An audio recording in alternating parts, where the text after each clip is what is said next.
Shri Gurubhyo Namaha children. I am happy to welcome you all for our online teaching academy, Ekalaiva.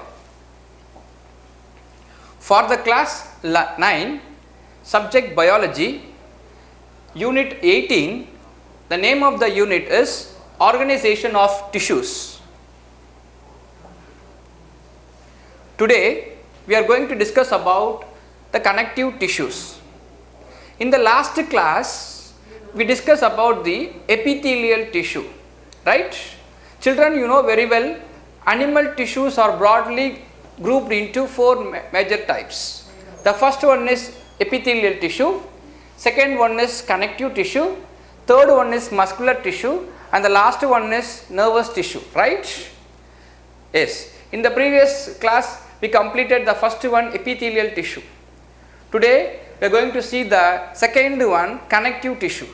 Okay, so the connective tissue is one of the most abundant and widely distributed tissue throughout the body. Connective tissue provides structural framework and gives support to different tissues forming organs. It prevents the organs from getting displaced by body movement. The components of the connective tissue are the intracellular substances called matrix. Intracellular substance is nothing but the space, the gap between the two adjacent cells. Okay, that is called intracellular substance. The intracellular substance is nothing but matrix. Matrix is present in between the two adjacent cells. Okay, so the component of the connective tissue are the matrix, the connective tissue cells, and the fibers. These three are the components of the connective tissue. As I said earlier, this connective tissue is the most abundant and widely distributed tissue throughout the body. Okay. Then this connective tissue is classified as follows. The first one is connective tissue proper, that is areolar and adipose tissue. Second one, supportive connective tissue, that is cartilage and bones. Third one, dense connective tissue, tendons and ligaments. Fourth one, fluid connective tissue, example blood and lymph.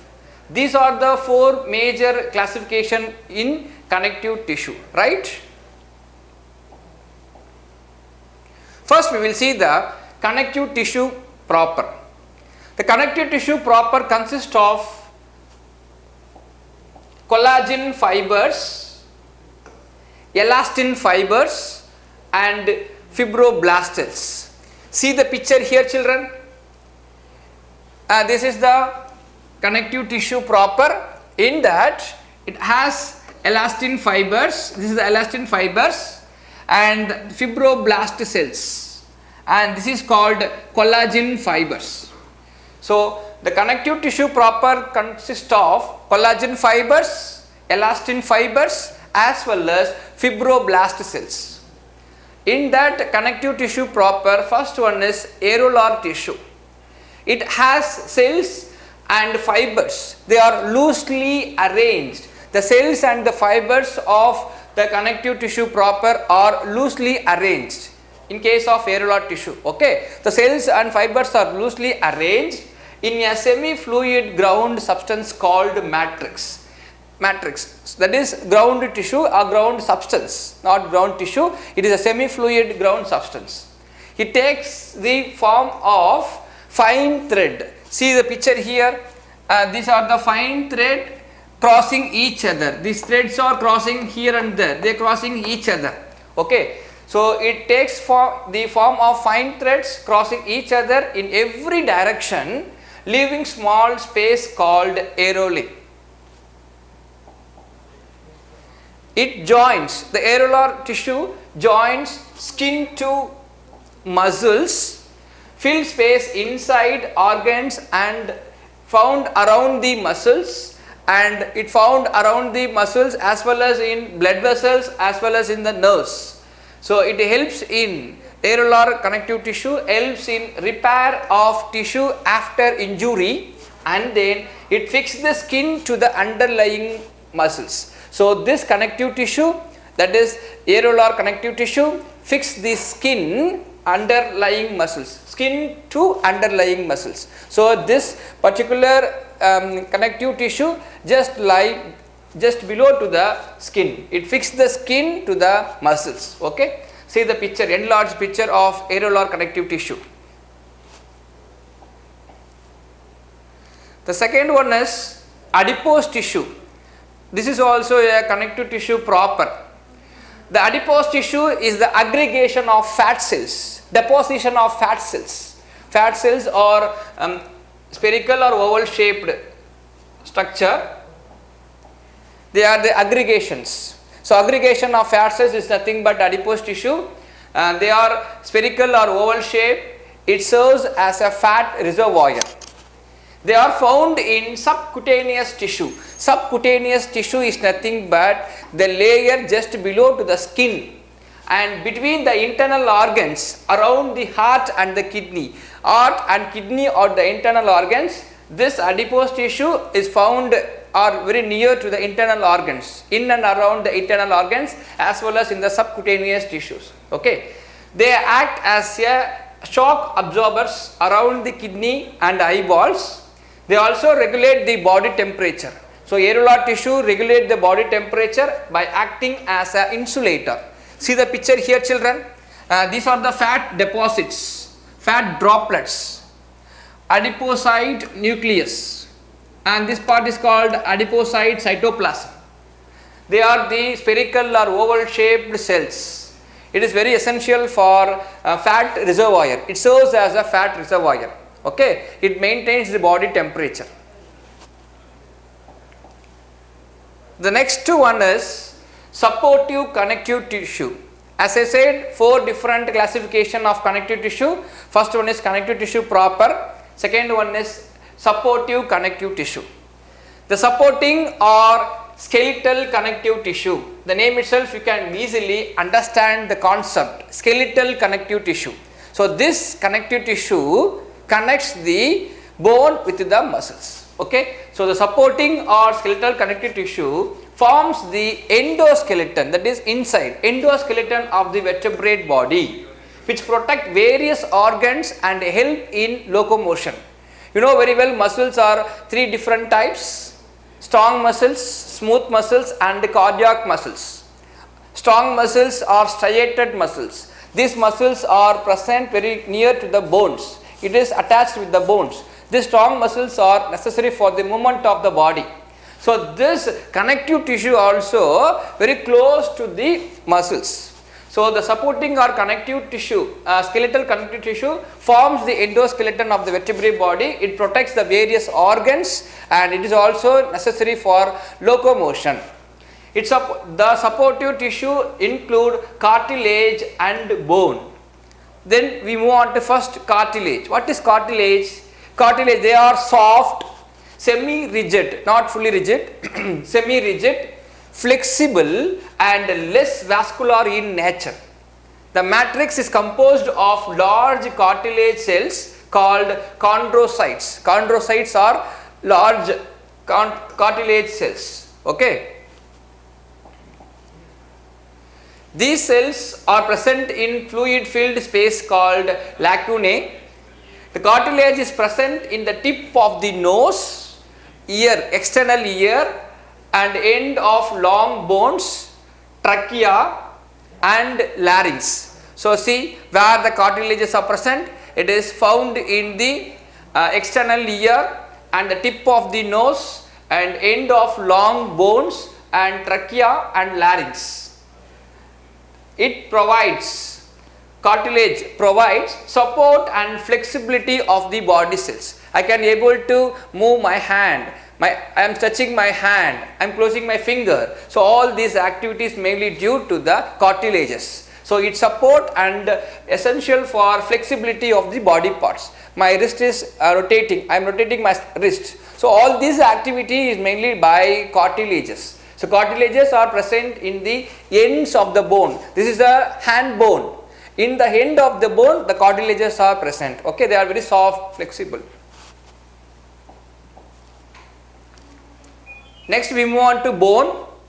Bone is a solid, it is very solid in nature and it is rigid, strong, very important, strong, non-flexible. They are not flexible, non-flexible skeletal connective tissue. Bone only provide the proper morphological structure. Okay, the matrix of the bone is rich in calcium salts. So matrix, this is a matrix. This matrix of the bone is rich with calcium salts. And collagen fibers which gives the bone its strength. The matrix of the bone is in the form of concentric rings. These are the concentric rings. The matrix of the bones are concentric rings called lamellae. The bone cells present in the lacuna are called osteocytes. Bone cells present in the lacuna are called osteocytes. See here, this is the lamellae. Lamellae is nothing but the matrix of the bone in the form of concentric rings, that is called lamellae, and the bone cell present in the lacuna, this is lacuna, are called osteocytes. O-S-T-E-O, osteocytes. Clear? The connective between the communication between each other, two different bones. They communicate with each other by a network of fine canals called canaliculi. See here, this is a canaliculi. Two different bones. Okay. The hollow cavities, the gap, that is a hollow. This is a hollow cavity. The hollow cavities of spaces. This hollow cavity of spaces is filled with narrow cavities, and then this hollow cavities of space called narrow cavities is filled with bone marrow. So this hollow cavity is filled with bone marrow. They provide shape and structural framework. As I said, bone only provide the shape of the body. It provides the shape and structural framework to the body. Bones support and protect soft tissues and organs. So it safeguards the internal organs and it protects the soft tissues as well as the organs. Okay.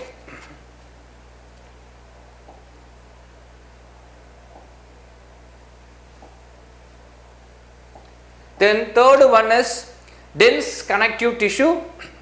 It is a fibrous connective tissue, densely packed, compactly packed with fibers and fibroblast. So see here, this is the fibers and this is the fibroblast. This part is called fibroblast. They are densely, closely packed.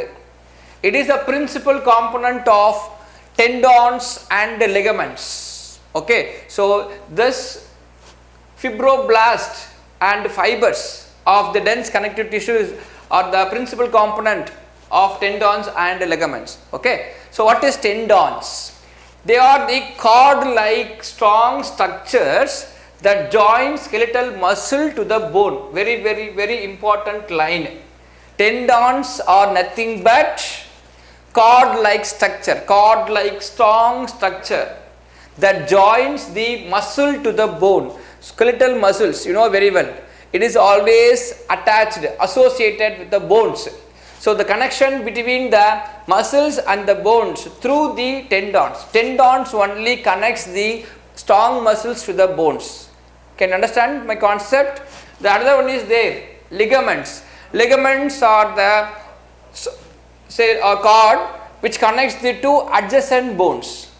Okay, so there you have a confusion, tendons and ligaments. Tendons is nothing but a cord-like strong structure that joins the muscles, the two skeletal muscles only, strong muscles, skeletal muscles to the bones. Okay.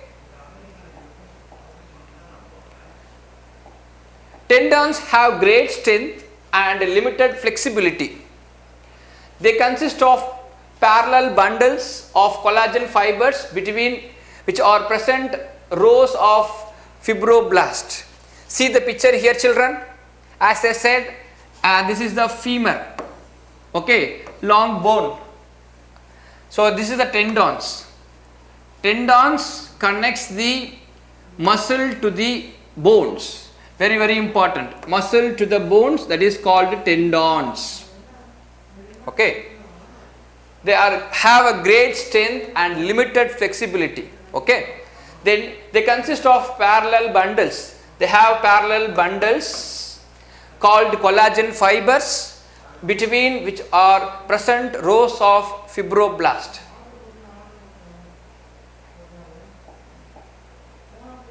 The next one is ligaments. Ligaments, they are highly elastic structure, highly elastic, very elastic, and have a great strength which connects the bone to bone, that is bone to bone. See here, this is a one bone and this is another bone. Okay, the connection, ligaments only connects the two bones.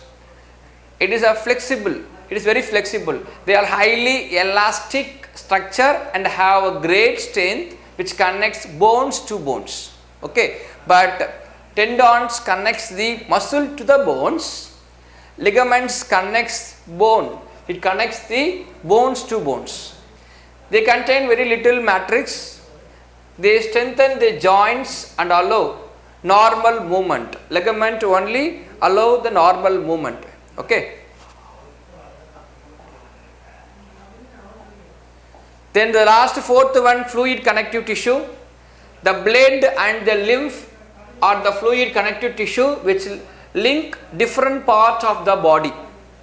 The cells of the connective tissue are loosely packed. They are loosely spaced and are embedded in the intercellular matrix. In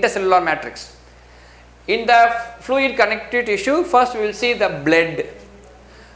You know very well, blood is a red in color. It is a fluid connective tissue. Blood contains corpuscles which are called red blood cells, RBC and WBC, white blood corpuscles, and the third one is platelets.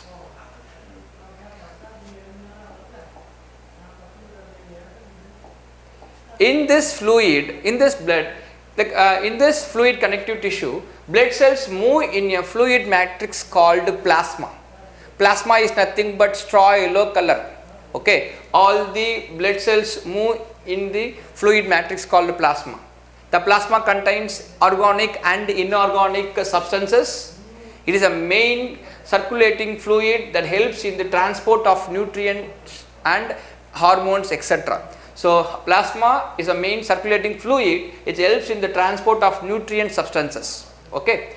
The first we will see RBC, that is red blood corpuscles. The other name for RBC is erythrocytes. See here, erythrocytes.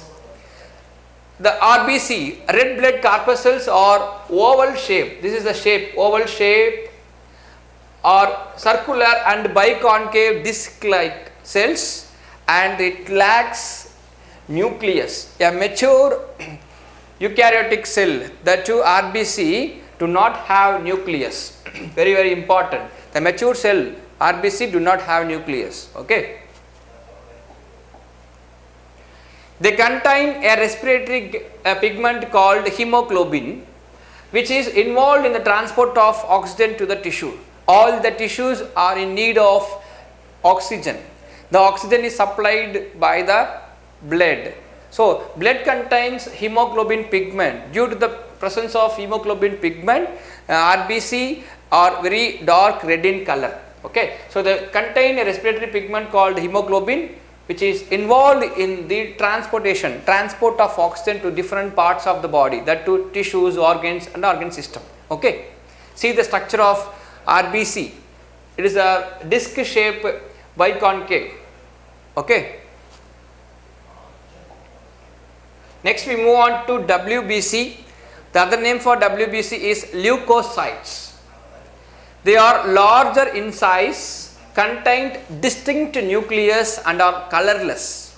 So RBC is red in color due to the hemoglobin pigment, but WBC do not have any pigment, so it is colorless, but it has a distinct nucleus. They are capable of amoeboid movement and play an important role in the body's defense mechanism. They are have the ability to engulf. So, they engulf or destroy the foreign bodies. So, WBC have the ability to recognize the foreign substance, engulf the foreign substance and destroy the foreign substance. Okay. So, WBC is of two types. One is granulocytes, another one is agranulocytes. See the picture here, children. This is the blood vessels. Inside the blood vessels, the blood is flowing.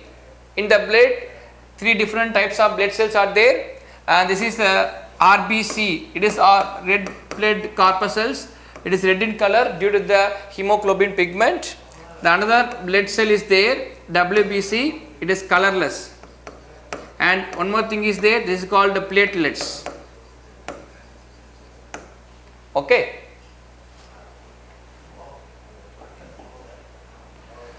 So, as I said, WBC is of two types.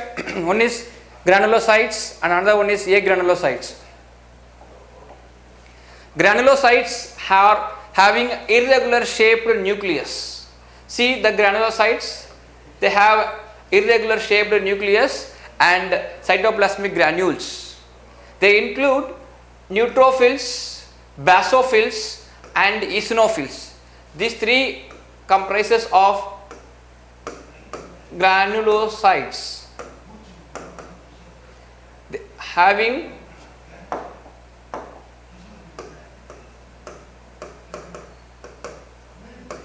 irregular nuclei. Okay. Then another type of WBC is agranulocytes. A means absence of granules. There is no granules at all. Agranulocytes, they lack cytoplasmic granules and include lymphocytes and monocytes. Okay. The third one is blood platelets. They are minute, very small, anucleated fragile fragment of giant bone marrow called megakaryocytes. They play an important role in the blood clotting mechanism. So, platelets are very essential for blood clotting. See the picture, this is the platelets. The other name for platelets is thrombocytes.